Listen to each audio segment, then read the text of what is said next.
Hello student, আজকের ষষ্ঠ শ্রেণীর 12তম অধ্যায়, দ্বাদশ অধ্যায়, তিনটি সংখ্যার গসাগু ও লসাগু এর কোষে দেখি 12 করব। একদম প্রথম অঙ্কটি দেখো, তিনটি ছোট ট্যাঙ্কে যথাক্রমে 35 লিটার, 56 লিটার ও 84 লিটার তেল আছে। হিসেব করি সবচেয়ে বড়, দেখো এই কী আছে, সবচেয়ে বড় কত মাপের পাত্র দিয়ে ট্যাঙ্ক তিনটির তেল পূর্ণ সংখ্যক বার মাপতে পারবো। সবচেয়ে বড় আছে, চোখ বন্ধ করে আপাতত গসাগু করে দাও। একের দাগে দেখো 35, 56, 84। ওকে, গসাগুর নিয়ম কি বলেছি, যে কোনো একটা সংখ্যা দিয়ে সবগুলো যেতে হবে।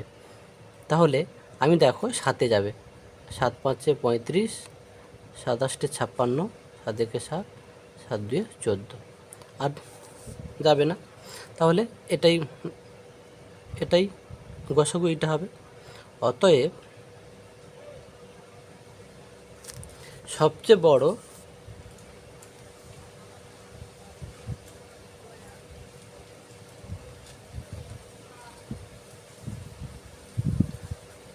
বড় এখানে আমি লিখে দিই যে অতএব গসাগু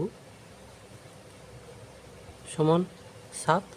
এবারে অতএবটা লিখছি সবচেয়ে বড় কত মাপের, না 7 লিটার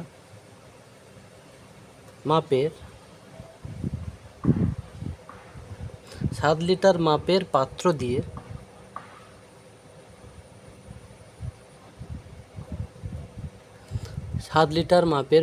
দিয়ে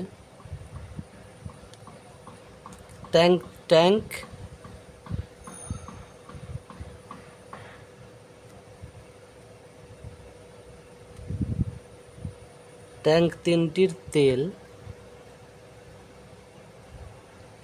পূর্ণ সংখ্যক বার মাপতে পারবো।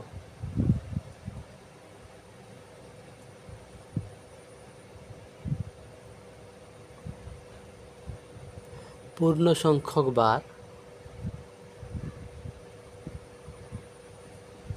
মাপতে পারবো। ওকে, এবারে আমরা 2-এর দাগের অঙ্কটা করব। দেখো 2-এর দাগে কী আছে, আমাদের স্কুলের হল ঘরের দৈর্ঘ্য দিয়েছে 2000 সেমি, প্রস্থ দিয়েছে 16000 সেমি। হিসাব করে দেখি সবচেয়ে লম্বা, দেখো সেই সবচেয়ে লম্বা কত দৈর্ঘ্যের ফিতে দিয়ে এই হল ঘরের দৈর্ঘ্য প্রস্থ দুদিকেই পূর্ণ সংখ্যায় মাপতে পারবো। সবচেয়ে লম্বা, তাহলে গসাগু করব। তাহলে দেখো 2-এর দাগে 2000, দেখো বড় সংখ্যা থাকলে আমি কি বলছিলাম যে তুমি করতে পারো, ভাগ পদ্ধতি করতে পারো, যেটা খুশি করবে। দেখো আমি ধরো ভাগ পদ্ধতি করছি।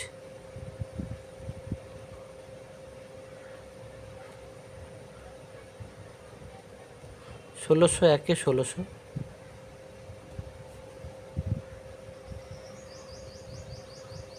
4, এটা আবার এখানে লিখব 4-এ 1600, 400 4-এ 1600, তাহলে 400 হল। অতএব নির্ণেয় গসাগু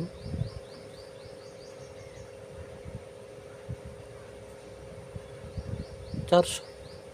এবার লিখে দাও অতএব সবচেয়ে লম্বা 400 সেমি দৈর্ঘ্যের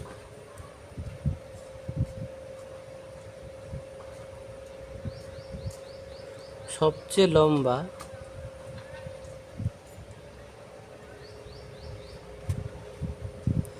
400 সেমি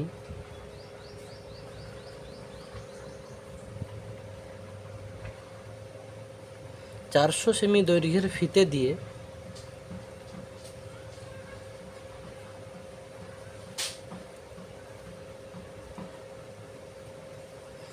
400 সেমি দৈর্ঘ্যের ফিতে দিয়ে এই হলঘরের দৈর্ঘ্য প্রস্থ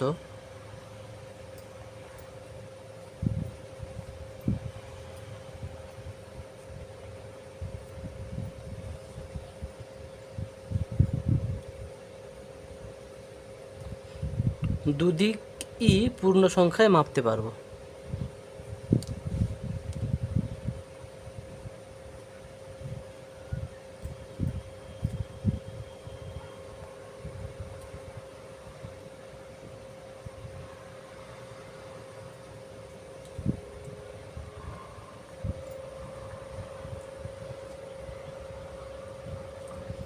ওকে, আমরা তার পরের অঙ্কটাতে যাচ্ছি।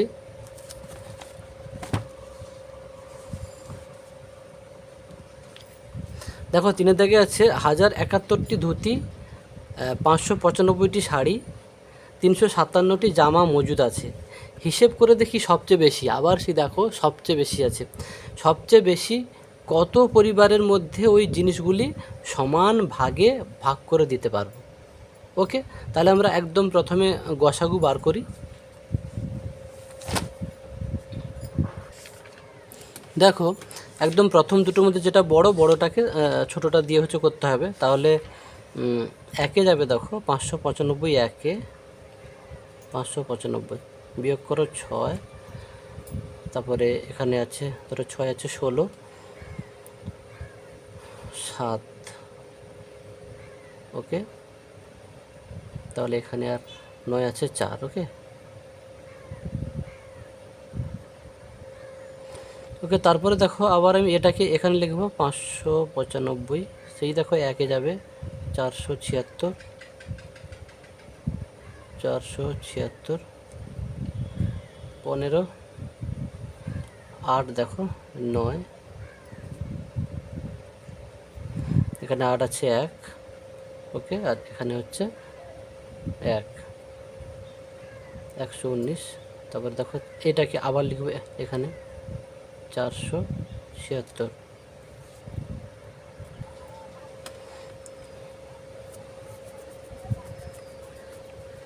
তারপরে দেখো যদি না কেউ ধরতে পারো, একটা বাদ 11 4 44 হলো।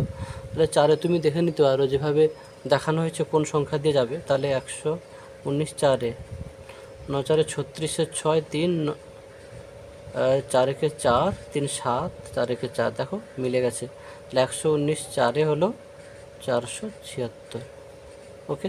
তারপরের যে সংখ্যাটা ছিল, তাহলে এখানে কত হলো 119, এইটাকে 119 দিয়ে আবার তারপরেরটা আছে 357, ওকে 357, এটাও ঠিক সেম। দেখো যদি না ধরতে পারো একটা বাদ দাও, তাহলে 11 থাকলো 35, তাহলে 11 3 33, তাহলে 3 যাচ্ছে। দেখো 119 3, দেখো 9 3 27, 2 3 3 2 5, 3 3, দেখো কেটে গেল।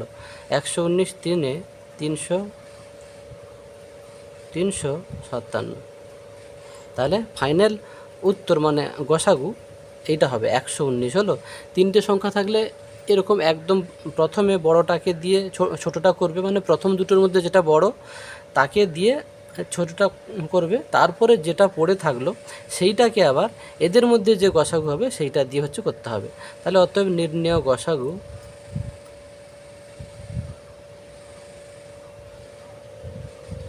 কত 119। তাহলে এইটাকে তোমরা অতএব লিখে নেবে। আচ্ছা, আমি অতএবটা লিখে দিচ্ছি যে সবচেয়ে বেশি কত পরিবারের মধ্যে ওই জিনিসগুলো সমান ভাগে ভাগ করে দিতে পারবে। সবচেয়ে বেশি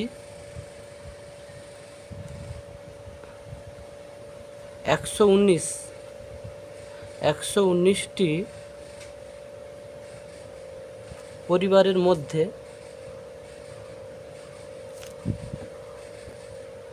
দেখো আমি অতএবটা লিখে দিয়েছি।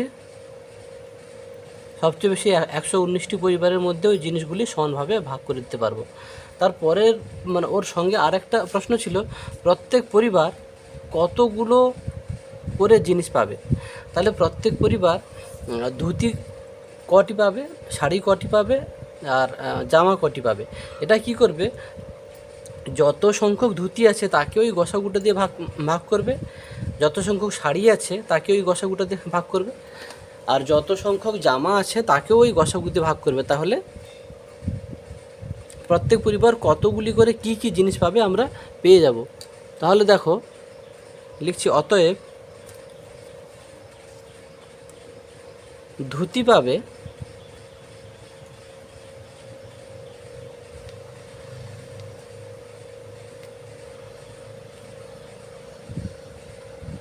প্রত্যেক পরিবার ধুতি পাবে কত ছিল একদম প্রথমে 1071 বাই তাহলে 119, আর প্রত্যেক পরিবার, তারপরে কি ছিল, শাড়ি পাবে, তাহলে কী হবে 1071 বাই 119। ও না, এটা 595। ওকে, এটা একটু মিস্টেক, এটা হবে 595 বাই 119। আর হবে প্রত্যেক পরিবার জামা পাবে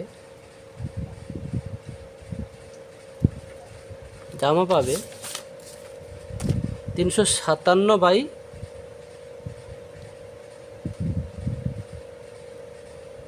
119। এবার তোমরা প্রত্যেকেই এটাকে এটা দিয়ে ভাগ করবে, যেটা বেরোবে সেটাই হবে উত্তর। এটাকে এটা দিয়ে ভাগ করবে। এটা কিন্তু 119টা কিন্তু মৌলিক সংখ্যা। ওকে, এটা সম্ভবত হবে, তবে এটাকে 119 9 হবে, তাহলে 9টি। আর এটা হচ্ছে 119 দেখো 5 হবে, তাহলে শাড়ি 5টি। আর যেটা থাকছে এটা 119 3 কাটবে, দেখো এটা মানে 3টি হলো। তোমরা কাটাকাটি করে দিতে পারো। 119 9 এটা 119 5, আর এটা 119 3। তাহলে প্রত্যেক পরিবার ধুতি পাবে 9টি, প্রত্যেক পরিবার শাড়ি পাবে 5টি, আর প্রত্যেক পরিবার জামা পাবে 3টি। ওকে, আমরা এর পরের অঙ্কটাতে যাচ্ছি। দেখো 5-এর দাগের একদম অঙ্কটা দেখো, একদম 5-এর দাগে যেটা আছে দেখো, নিচের সংখ্যাগুলির গসাগু এর মান খুঁজি, মানে এগুলোকে গসাগু করতে হবে। আমি দেখো 1-এর দাগের অঙ্কটা তুলে নিয়েছি। 24 36 54, 24 36 54 উৎপাদক পদ্ধতিতে আমি করছি। তো গসাগুর নিয়ম কি, এমন একটা সংখ্যা খুঁজতে হবে যেটা দিয়ে সবগুলো যাবে। এটা দেখো কততে যাবে, 6-এ যাবে। দেখো 6 4 24, 6 6 36, 6 9 54। দেখো আর এগুলো কোনো নামতা দিয়ে বা কোনো সংখ্যা দিয়ে দেখো যাবে না, সবগুলো যাবে না। অতএব গসাগু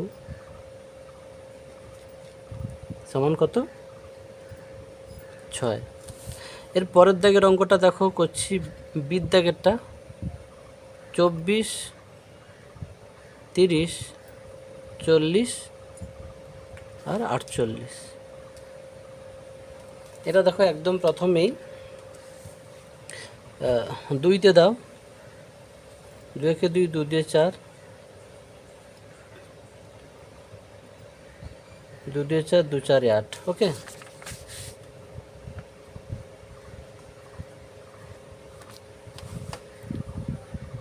তারপরে দেখো আর কিন্তু কোনো নামতা দিয়ে যাবে না। ওকে,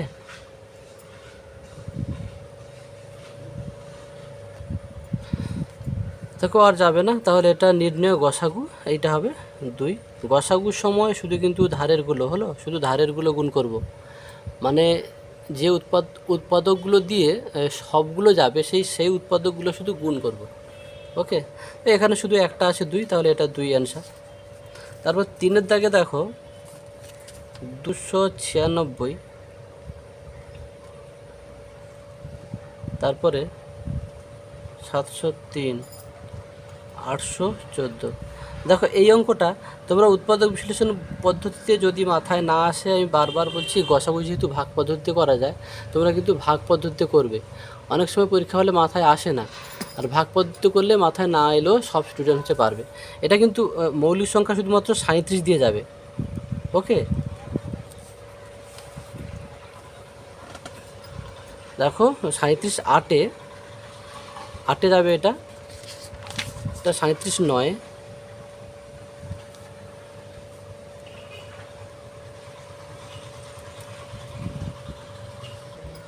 দেখো এটা 37 থেকে 37 2-এ 12 হয়ে যাবে। ওকে, তাহলে এরকম কিন্তু 37টা কিন্তু মৌলিক সংখ্যা, এগুলো সাধারণত সবসময় মাথায় আসে না, তার জন্য তখন ওই ভাগ পদ্ধতি করবে, তাহলে কারো সমস্যা হবে না। অতএব নির্ণয় গসাগু 37। তারপরের দাগের অঙ্কটা যাচ্ছি, ডি যাচ্ছি 160, 165, 305। এটা দেখেই নিশ্চয়ই বুঝতে পারছো যে 5-এ যাবে। 5 3 15, 5 2 10, 5 3 15, আবার 5 3 15, 5 6 30, 5 1 5। এটা কিন্তু আর যাবে না। ওকে, অতএব নির্ণেয় গসাগু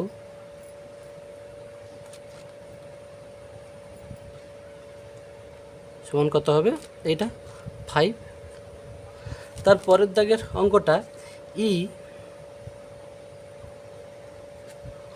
দেখো 165, তারপরে হচ্ছে 264, তারপরে হচ্ছে 286। এটাও কিন্তু তোমরা লক্ষ্য রাখবে, যদি না মাথায় আসে তোমরা কিন্তু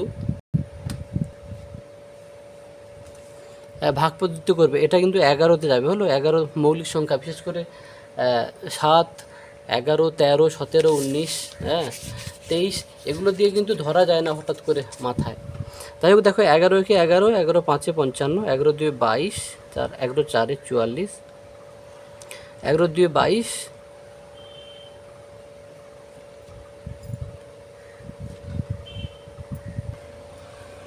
দেখো এটা প্রশ্নটা একটু ভুল তোলা হয়েছিল, এটা কিন্তু 286 ছিল। 11 2 22, 6 66 যাচ্ছে না, তাই আমার সন্দেহ হলো। তো 11 6 66। ওকে, আর দেখো যাবে না, অতএব নির্ণেয় গসাগু কত হবে? 11। এফের দাগের অঙ্কটা দেখো 906 আর 1510 আর 1057। এটাও দেখো হুট করে কিন্তু তোমাদের মাথায় আসবে না পরীক্ষা হলে। বারবার বলছি, এগুলো পারলে ভাগ পদ্ধতি করবে, আর যারা প্রচুর প্র্যাকটিস করে রাখবে তাদের জন্য হয়তো সমস্যা হবে না। এটা 151-তে যাবে, হুট করে তোমাদের মাথায় আসে না। 151 6-এ দেখো 906 হবে, আর 151 10-এ দেখো এটা 10-এ যাবে, আর 151 7-এ যাবে এটা। ওকে, 151 7-এ আর যাবে না, অতএব নির্ণেয় গসাগু এটা হবে 151। ওকে, আজকের আপাতত এই পর্যন্ত। যাদের বুঝতে সমস্যা হবে তোমরা ভিডিওটাকে বারবার দেখবে, আশা করি অঙ্কগুলো ক্লিয়ার হয়ে যাবে। আর আবার রিপিট করছি, গসাগুগুলো যখন ধরতে পারবে না কোন সংখ্যা দিয়ে যাবে, তোমরা কিন্তু ভাগ পদ্ধতি করবে। ধরো এই অঙ্কটাকে আমি ভাগ পদ্ধতি করবে, তাহলে এটা এটা এটা এই তিনটের গসাগু করতে বলেছে, তাহলে এইটাকে প্রথমে এইটা দিয়ে করবে, এর দুজনের যেটা গসাগু হবে সেইটা দিয়ে আবার এইটাকে করবে। দেখবে তাতে কততে যাবে এই ধরার সমস্যাটা কিন্তু হয় না। যার জন্য বড় সংখ্যা, মানে বড় বড় সংখ্যা বা মৌলিক সংখ্যাগুলো এলে সবসময় বলে দেওয়া হয় যে উৎপাদক বিশ্লেষণ পদ্ধতিতে না করে তোমরা ভাগ পদ্ধতিতে করো, তাতে কোনো সমস্যা হয় না। ওকে, আজকের এই পর্যন্ত।